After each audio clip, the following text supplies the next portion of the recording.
Tiene que ver con un relacionamiento diario con Dios. Pero hay gente que tiene el temor de Dios como un temor servil, como ese pánico o ese miedo hacia Dios, cuando Dios es totalmente lo contrario, ¿no? Dios es misericordia, Dios es compasión, Dios es bondad. Y el temor de Dios y el amor de Dios son dos conceptos totalmente diferentes. En el fondo es igual, pero tienen dos connotaciones doctrinales diferentes. Porque el temor de Dios tiene que ver con la gratitud. El temor de Dios tiene que ver con el respeto. El temor de Dios tiene que ver con el deseo y las ganas todos los días de agradarlo a Él. El temor de Dios es que cada decisión que yo tome, siempre lo hago para agradarlo a quién, a Él, solamente a Él. Y que yo pueda reflejar delante de Él y delante de los demás un testimonio, para que los demás crean en una transformación completa. Pero ¿qué está pasando? Está pasando que el temor de Dios quizás en este tiempo ya no está tomando la importancia que debe tener. Cuando uno habla de las personas del mundo, cuando uno habla de los gentiles, cuando uno habla del que no conoce de Dios, uno dice, bueno, vaya y vuelva que en este mundo no se le dé importancia al temor de Dios. Porque pasó con el faraón, ¿se acuerdan? Cuando Moisés y Aarón fueron delante del faraón en Génesis 5, versículos 1 y 2, y le dijeron al faraón que los dejara celebrar fiesta en el desierto. ¿Qué fue lo que les contestó el faraón? Un egipcio. ¿Qué les dijo? Le dijo, ¿quién es Jehová para que yo deje ir y para que yo los escuche a ustedes y los deje ir al desierto a celebrarle fiesta? Así hay mucha gente hoy en el mundo, que la gente dice, ¿quién es Jehová? ¿Y quién es Dios? Para que yo los escuche. Y así lo dice la palabra de Dios. O también los conciudadanos religiosos del pueblo judío en Lucas 19, versículo 14, cuando el Señor les estaba hablando de las parábolas de las minas.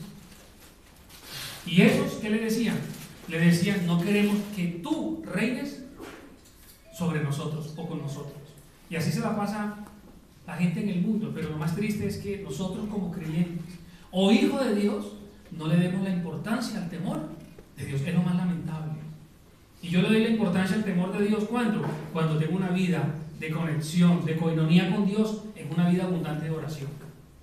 Cuando yo me postro delante de su presencia, a que Él me cambie, a que Él haga una vida diferente cada día. Eso es tener temor de Dios.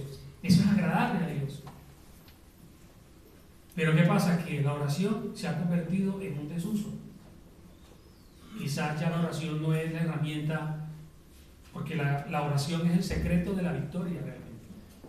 La oración es el secreto del éxito de una vida cristiana. Una vida cristiana sin oración, déjeme decirle que es la base principal del cristianismo y el estudio de la palabra de Dios. Pero hoy en día a veces también ese temor se ha perdido porque la gente, estando en la vida cristiana o en la vida espiritual, quiere vivir en dos tendencias. La gente quiere vivir una vida aquí espiritualmente, pero adicionalmente quiere estar viviendo una vida del mundo.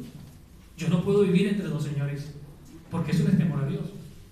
Yo no puedo vivir entre dos temores, o entre dos tendencias, o yo no puedo estar nadando entre dos aguas.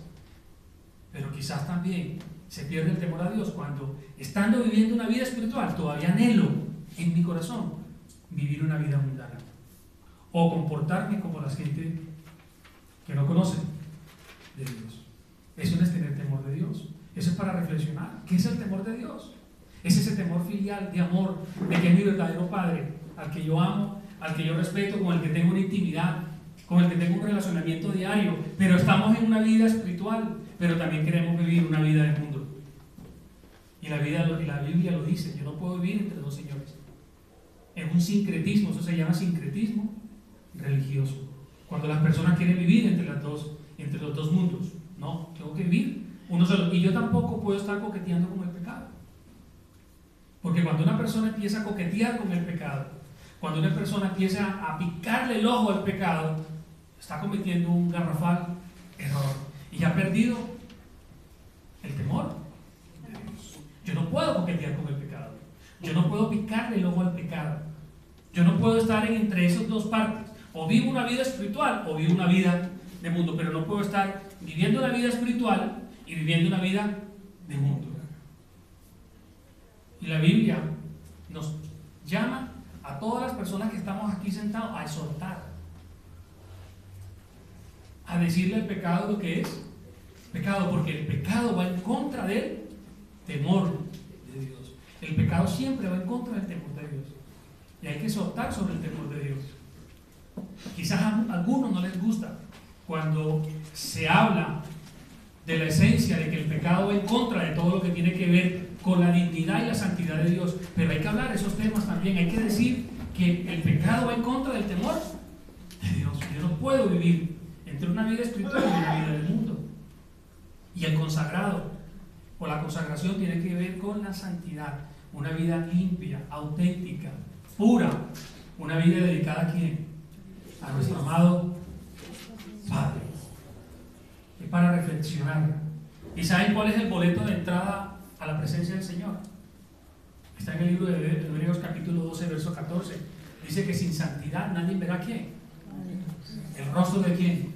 De Dios. Ese es el boleto de entrada. Y siempre lo he dicho con mucho cariño y mucho respeto. Para mí, el atributo más hermoso, más grande que tiene Dios es la santidad. Y la gente no entiende la santidad de Dios. Y cuando uno entiende la santidad de Dios, que es uno de los puntos que vamos a ver, la santidad y el temor de Dios, uno vive una vida limpia, trata de vivir una vida que en todas sus decisiones le agrada ¿a quién? A Dios. En todas las decisiones. No importa la decisión y la trascendencia de la decisión, pero en cada pequeño acto que yo llevo, siempre trato de agradar ¿a quién? A Dios. Eso es temor a Dios. Eso es temor de Dios. A su reverencia, a su paternidad, a lo que hizo en mi vida. Y acuérdense que hoy estamos festejando el día más. Hoy los judíos, en este momento los judíos, 30 de marzo, los judíos están festejando la fiesta del Pesaj. Hoy, 30 de marzo, y va hasta el 7 de abril. Pero hoy en especial es una noche hermosa para el pueblo judío, que tiene que ser igual de hermosa para ¿quién? Para nosotros. Ustedes saben qué pasó a la hora tercera, ¿no? Cuando estaba Esperancita en pleno tema. En la hora tercera, el Señor fue crucificado literalmente en la cruz. Y por eso que el corazón se me quebrantaba, porque el hecho de pensar de lo que Él vivió, lo que Él sufrió, porque desde las 3 de la mañana en el monte de Getsemaní, Él botó lágrimas, sudó sangre, dice la palabra. Y a la hora tercera, después que Simón de Cirene fue tomado para que llevara la cruz, a la hora tercera, ¿qué pasó? Fue crucificado completamente. Y era a las 9 de la mañana. Y ahorita, a las 12 del día, que es la hora sexta, es cuando empiezan los padecimientos más grandes de nuestro amado Redentor. Es para que nuestro corazón se llene de un amor profundo por todo lo que Él estuvo pasando. Y a la hora novena, que es a las 3 de la tarde, como lo dice el libro de Marcos, en el capítulo 15, versículo 33, en la hora novena fue cuando nuestro amado Padre dice, exhaló su espíritu y nos regaló vida eterna. Eso es temor de Dios. Vivirlo de esa manera para agradarlo. Pero ¿dónde está la importancia del temor de Dios? ¿Por qué no vivimos ese temor de Dios todos los días? ¿Por qué no vivimos la santidad? ¿Por qué no vivimos una vida auténtica, original, única para Él? ¿Por qué no vivimos para agradarle? Eso no es difícil. Eso no es difícil. Cuando tenemos claro que es el temor de Dios, que es lo que hemos visto a lo largo de estas charlas tan tremendas. Pero la muerte, la resurrección y la ascensión de Jesucristo me tiene que llevar a tener un cambio en mi vida, una ternura en mi corazón, de reconocer que sin Él estamos ¿qué? Y que estos días leía nuevamente las bienaventuranzas y decía, bienaventurados los pobres de espíritu, porque de ellos será ¿quién? El reino de Dios. Bienaventurados los pobres de espíritu, aquellos que tenemos una necesidad diaria, permanente de Dios, aquellos que tenemos una dependencia todos los días ¿de quién? De Dios, aquellos que reconocemos que sin Dios estaríamos completamente perdidos, aquellos que reconocemos que nuestra vida sin el ilusionamiento de Dios no sería nada, aquellos que reconocemos nuestra incapacidad para solventar nuestras verdaderas necesidades. Ese es el pobre de espíritu, reconocer nuestra bancarrota espiritual para que Él nos pueda todos los días llenar de su Santo Espíritu. Y bienaventurados después decía, los que ahora tenéis hambre, dice la palabra, los que ahora tenéis hambre. Y dice por allá Amós, capítulo 8, verso 13, dice algo maravilloso. Dice, vendrán los días, dice Jehová el Señor, en que yo enviaré a la tierra hambre, pero no hambre de pan, de la comidita diaria, ni sed de agua, cuando tenemos sed, sino de oír la palabra de Dios.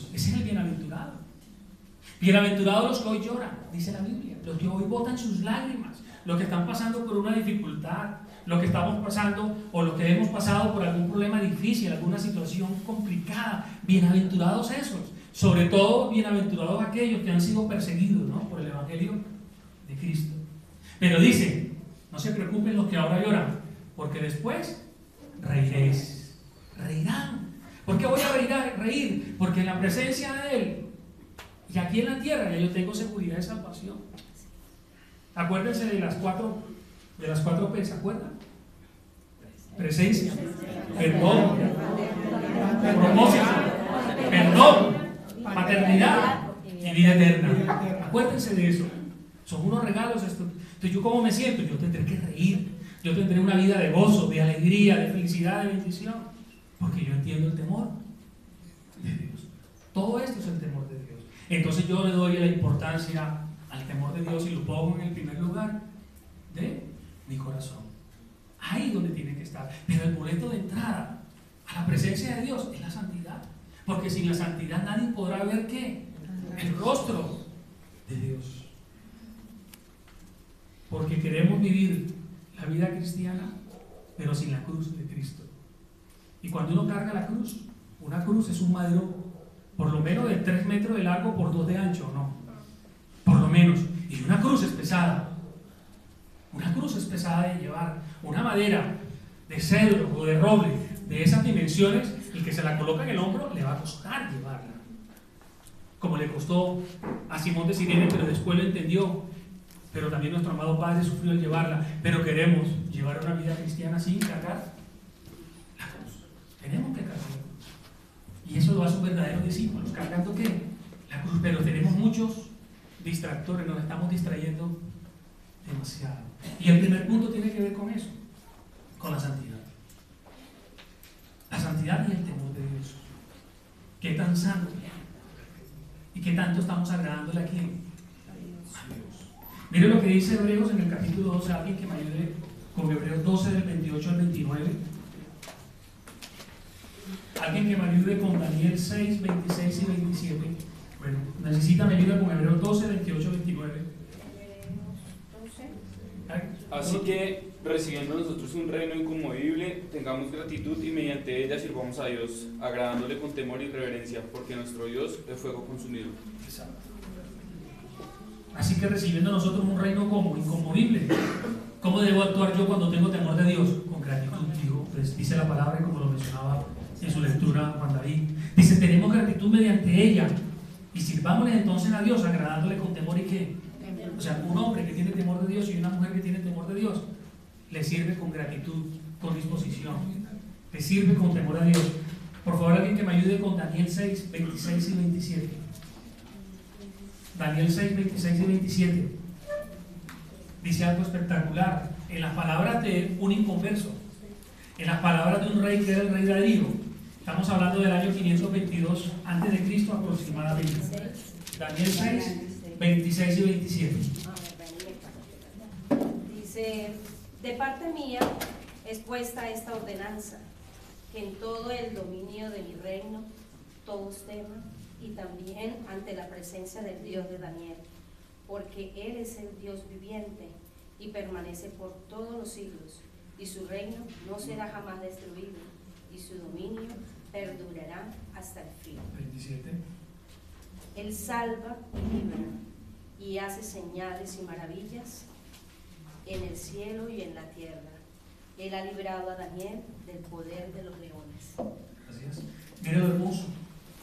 Un hombre, un rey, había decretado una ordenanza, pero mire la ordenanza de un hombre que fue impactado por la vida de Daniel, de un hombre auténtico como Daniel. Dice que en todo el dominio de tu reino todos teman y tiemblen ante la presencia del Dios de Daniel. ¿Cuántos de nosotros temblamos ante la presencia del Señor?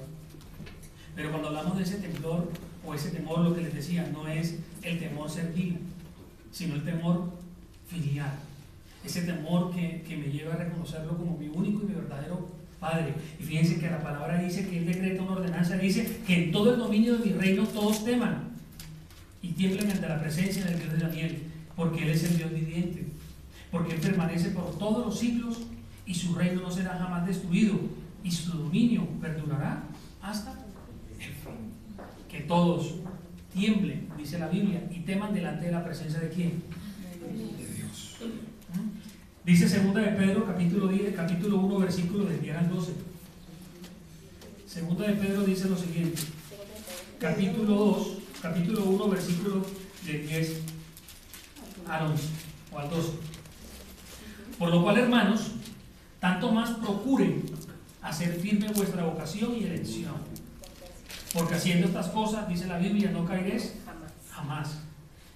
¿Y en dónde tienen que estar mis ojos? Un verdadero hombre o mujer que tiene temor de Dios es un hombre que piensa en galardones, es un hombre que piensa en coronas, es un hombre que piensa en vida eterna, es un hombre que no tiene un programa de orden terrenal o una agenda terrenal, porque a veces las agendas terrenales no nos dejan tener la visión que debemos tener. Y hay gente que vive con agendas terrenales full.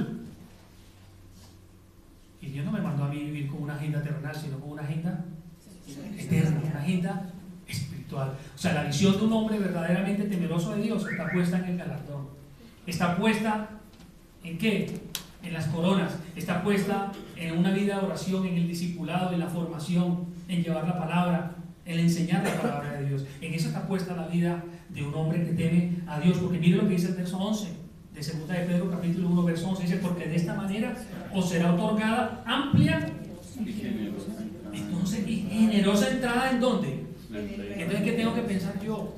Que yo quiero llegar allá y yo tenga una entrada como amplia. Y adicionalmente no solamente amplia, sino generosa. Entonces un hombre temeroso de Dios tiene puesta la mirada en la entrada al reino de Dios, ¿cómo va a ser? Porque nosotros queremos que nuestra entrada sea amplia y ¿qué? Generosa. Supremamente generosa. ¿En qué? Eso es lo que tiene que pensar una mujer y un hombre que aman o temen al Señor con todo su corazón. Que la entrada de nosotros sea amplia y generosa. Dice la Biblia también en el Salmo 103, por favor. Es un salmo también hermoso. Salmo 103 habla de los beneficios de una persona que tiene temor de Dios. Pero hay unos puntos importantes en estos versículos que vamos a leer. Salmo 103. No, versículos.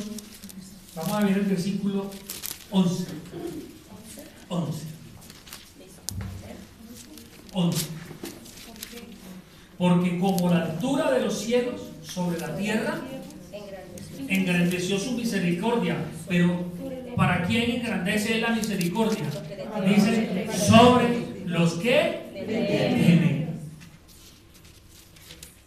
Sobre los que le temen, Él engrandece.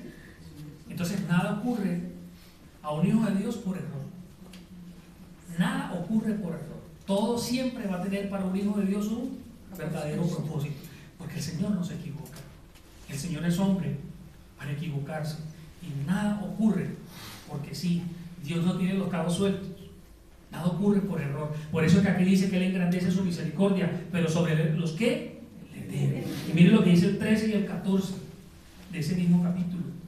Como el Padre se compadece de los hijos, se compadece Jehová.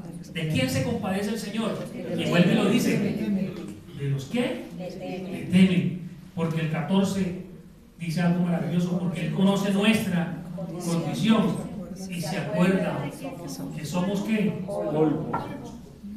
O sea, dice que del aliento de nuestro amado Padre o del polvo de la tierra, ¿verdad? Nacimos nosotros. Y así como el polvo fuimos creados, también un día nos volveremos polvos. Y Él tiene compasión, pero Él tiene compasión de aquel que le teme, de aquel que le ama, que le busca. Y dice el verso 17 y 18, mas la misericordia de Jehová, y fíjense lo hermoso, habla de la eternidad, desde la eternidad y hasta la eternidad, ¿sobre quién? ¿De quién es la misericordia desde la eternidad hasta la eternidad? Sobre los que le temen. La palabra es clarísima, sobre los que le temen. Y su justicia, y fíjense lo hermoso, los beneficios los recibirán los hijos de los hijos. Y va de generación en generación. Ahí va ese ADN espiritual de generación en generación. Y dice el verso 18, esa misericordia es sobre los que guardan su pacto y los que se acuerdan de sus mandamientos, clave para ponerlos por obra. Y el 21, bendiga a Jehová vosotros todos sus ejércitos.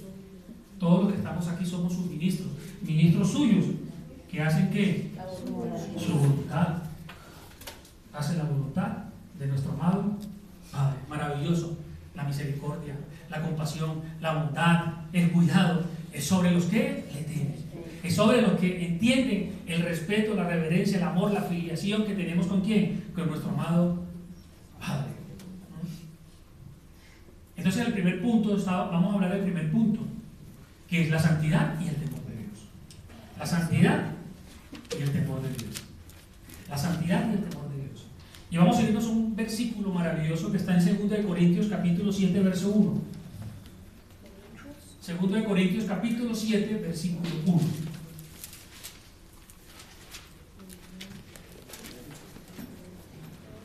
¿7:1? Sí, señor.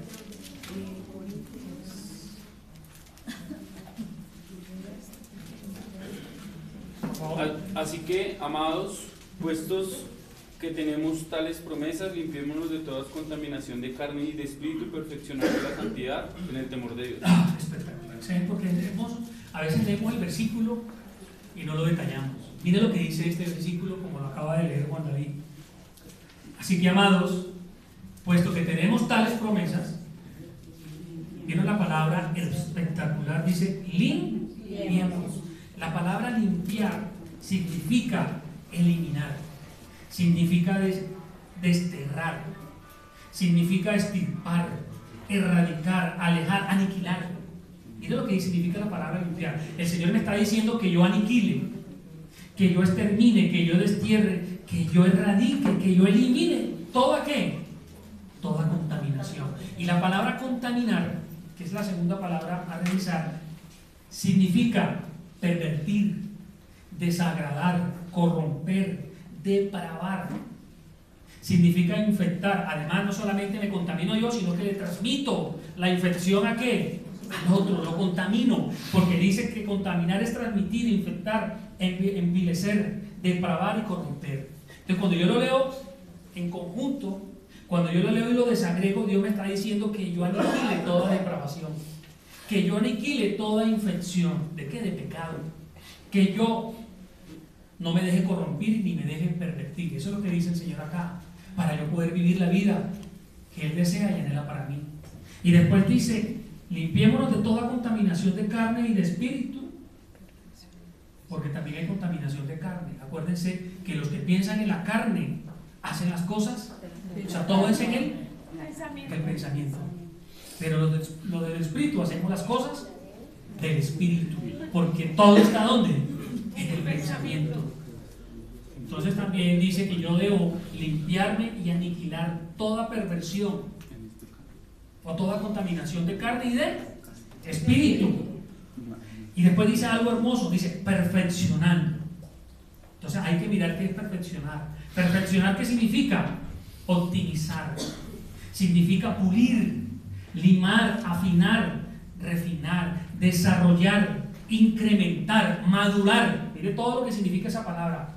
Madurar, incrementar, refinar, desarrollar, optimizar, pulir, depurar, mejorar, reformar. Tengo que reformar, corregir, renovar.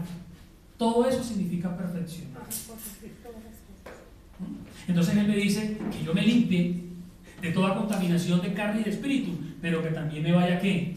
Perfeccionando, que vaya de lo bueno a lo mejor y de lo mejor a lo excelente. Pero para qué yo tengo que limpiarme, tengo que descontaminarme y tengo que perfeccionarme, dice la palabra de Dios. Yo tengo que perfeccionar la santidad en el temor de ¿qué? En el temor de Dios. Y la palabra santidad es un estándar muy alto para un hijo de Dios, y es allá donde tenemos que llegar, porque la palabra santidad viene del griego agios, que significa tres cosas: sagrado, 2, físicamente puro, 3, moralmente irreprensible, intachable, físicamente puro, y adicionalmente espiritualmente santo. Y esa santidad solamente la puede dar ¿quién? El Espíritu Santo. Y una persona santa viene de una palabra que, como le decíamos, agio, que significa consagrado, dedicado, puro, entregado. O sea que para que yo sea consagrado, como estamos hablando de la consagración y el temor de Dios, para que yo sea dedicado, yo sea puro y entregado, yo tengo que hacer esto, yo tengo que limpiarme, yo tengo que descontaminarme y yo tengo que cada día perfeccionarme. ¿Y en qué? En el temor de Dios. Pero a veces nos parecemos un poco más a los de afuera que a los de adentro. Entonces Dios me está mandando a que yo me vaya renovando para que yo me pueda parecer a Él en su santidad, porque la santidad de Dios es algo maravilloso. La santidad de Dios es la perfección, la pureza. ¿De quién? De nuestro amado Padre. Mira lo que dice la palabra de Dios en 1 de Juan capítulo 3, versículo del 1 al 3. Me parece especial porque hablando sobre la santidad, cuando una persona entiende la santidad de Dios, miren, cuando una persona tiene visión de vida eterna, cuando una persona, 1 de Juan capítulo 3, del versículo 1 al 3, cuando una persona tiene visión de vida eterna, ¿qué hace? ¿Echa mano de qué? Porque la Biblia lo dice en 1 de Timoteo 6, echa mano de la vida eterna.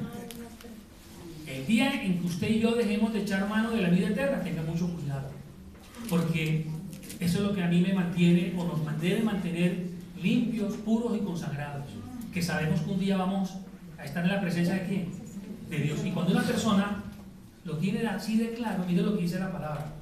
1 de Juan 3, del 1 al 3, dice: mirad cuál amor nos ha dado el Padre, para que seamos llamados hijos de Dios. Pues ustedes saben que el amor de Jesucristo. Por esto el mundo no nos conoce, porque no lo conoció a quién, a Él, porque tenemos el testimonio por allá escondido, ¿no?